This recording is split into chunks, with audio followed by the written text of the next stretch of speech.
pessoal, bom dia, tudo bem com vocês?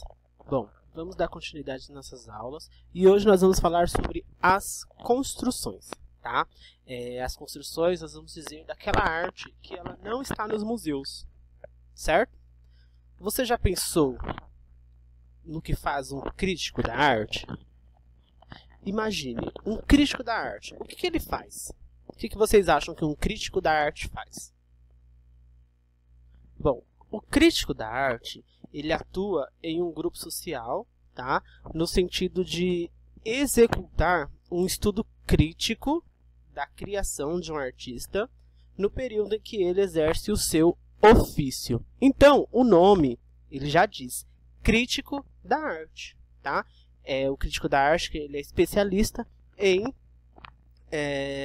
estudar, né, a arte de algum artista, tá? No período que ele exerceu o seu ofício, no período em que ele viveu, que ele construiu as suas obras, certo? Então, o crítico da arte, ele atua em um determinado grupo, tá? Com sentido de quê? De executar um estudo crítico daquela obra, daquela criação, certo? Bom, existem críticos de diversos segmentos, seja ele da música, das artes visuais, do cinema e de muitas outras.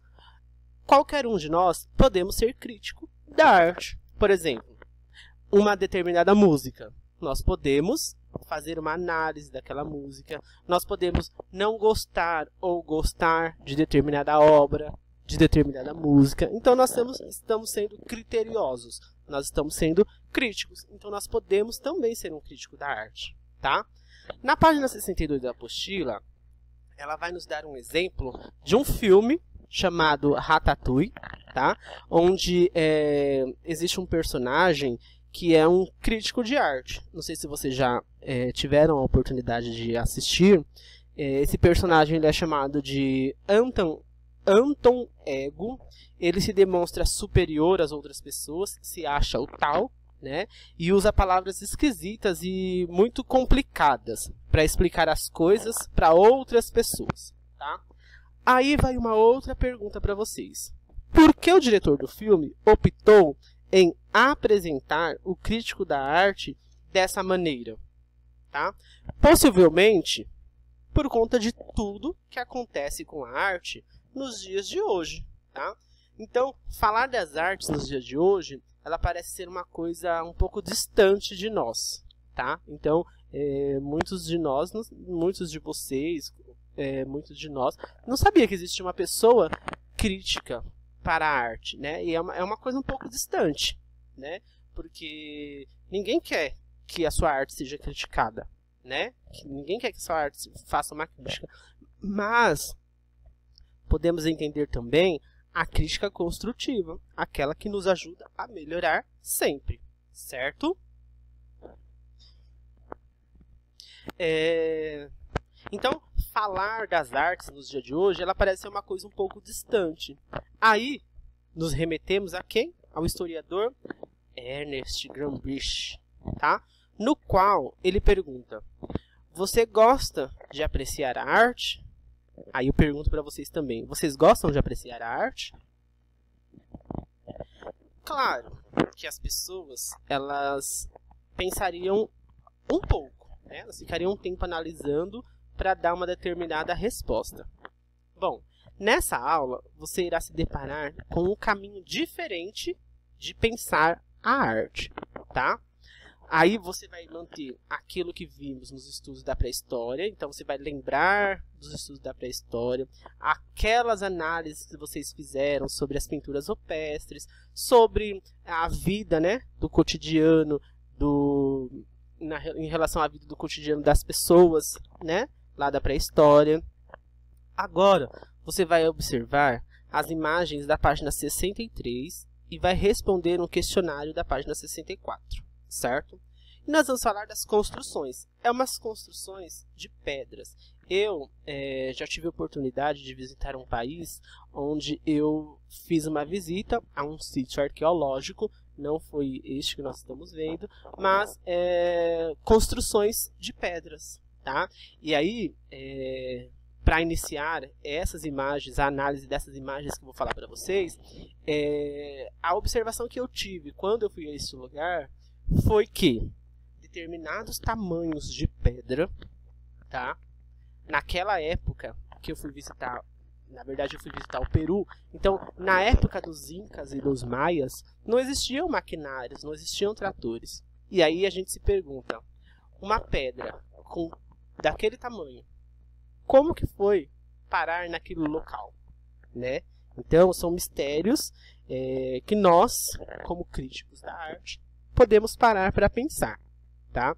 Então, essas grandes construções de pedras, elas podem ter origens lá da era dos monólitos, tá? Monólitos é o quê? É uma grande pedra. Uma pessoa que visitasse, por exemplo, as regiões que se encontravam essas grandes pedras, como por exemplo na Inglaterra, na França e na Espanha, eles se surpreendiam, como eu me surpreendi quando eu fui visitar esse país, o Peru, com essas grandes pedras. Por quê? Porque são enormes as construções, são pedras maciças, tá? E os seus desenhos, as suas formas, são geométricas, tá?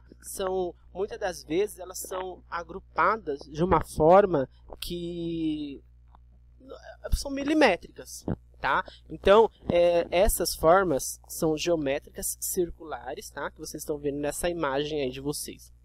Bom, são monumentos que se tornam mais visíveis, né? E se destacam de forma de expressão de uma paisagem, inclusive da pré-história, né?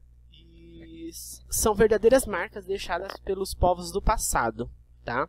Os monumentos antigos, eles são de dois tipos.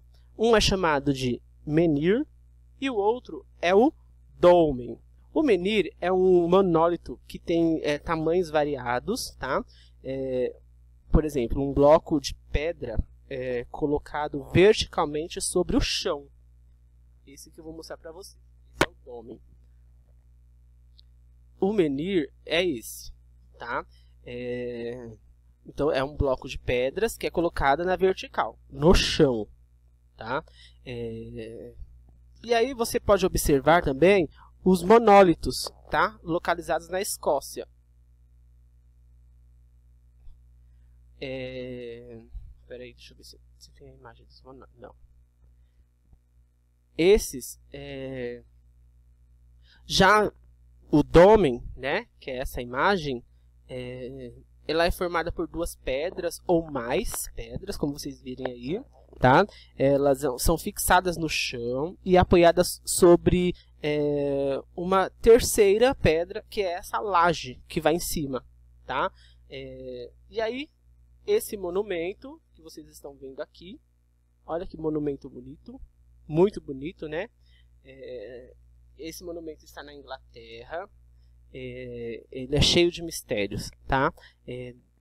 Alguns pesquisadores, ou vários pesquisadores, eles não sabem ao certo qual era o objetivo desses sítios arqueológicos, tá? Que foram construídos na Idade do Bronze, certo?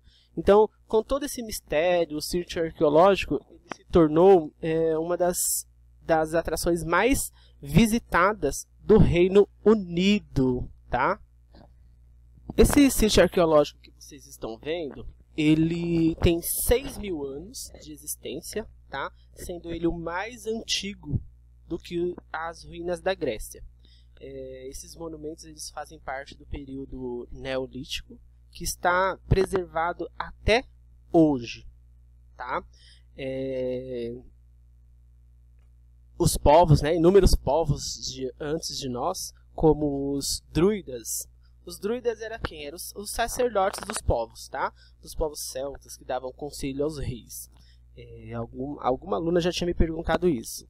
E esses druidas, né, que eram os povos celtas, romanos, saxões, eles já conheciam o sítio arqueológico como uma construção muito importante. Acredita-se que Stonehenge, que é esse sítio arqueológico, ele foi construído lentamente, ao longo de quase 1000 anos, e e por pelo menos 3 culturas diferentes, tá? Esse sítio arqueológico deve ter sido o mais importante centro ritualístico, tá? Do sul da Grã-Bretanha, numa ilha, né, onde hoje está a Inglaterra. Mesmo que essas funções não são exatas ou exatas, jamais sejam conhecidas, tá? Então, não se sabe ao certo para que era feito esses monumentos, mas entende-se que para as funções ritualísticas, tá? Sabe-se que a importância demonstra, né, a técnica e a persistência e a ambição dos homens da pré-história. Porque olha o tamanho, olha como que são esses sítios arqueológicos. Ele tem uma função. Agora, qual seria a função desses círculos, dessas pedras em círculos, né? E aí é que os historiadores ainda não conseguiram identificar. Bom, se pararmos para pensar nesses monumentos da pré-história como arte, pensamos como uma arte variada sem muita importância, tá? Para nós, mas claro que já existia uma importância muito grande para eles. Por quê? Porque nós estamos acostumados a pensar da arte como a arte que está à nossa volta, né? Então nós não pensamos na arte do passado, nós pensamos nessa arte que nós convivemos, a arte do cotidiano, como por exemplo as pinturas dos museus, as obras de arte que estão expostas, tá? Mas para o homem da pré-história, a arte ela tinha uma função ritualística. Ela funcionava como um instrumento para a realização dos costumes da pré-história. Então, era o que eles viviam lá na pré-história, tá? E aí vocês vão refletir. A arte para você, ela deve possuir algumas funções? Qual? Você conhece os significados transmitidos pela arte que você gosta de apreciar? Se você observar, a arte ela tem vários significados, inclusive mais do que aquilo que pensamos em arte do nosso dia a dia, tá? Que nos mostra as ideias de expressões, sentimento, que nos faz recorrer à memória e nos faz provocar algumas sensações, certo? Alguns sentimentos, ou então que tenham lhe feito pensar em alguma questão específica, tá? Então, a obra ela nos remete, a obra de arte ela nos remete a alguma coisa, tá? Que seja uma sensação boa, ruim, né? Que nos faça lembrar algumas coisas, né? Que venham na nossa memória. E, diante dessa reflexão, na página 65, você vai responder a página 66, certo? Qualquer dúvida, pode me procurar, estou à disposição de vocês, tá bom? Muito obrigado pela atenção e até a próxima aula.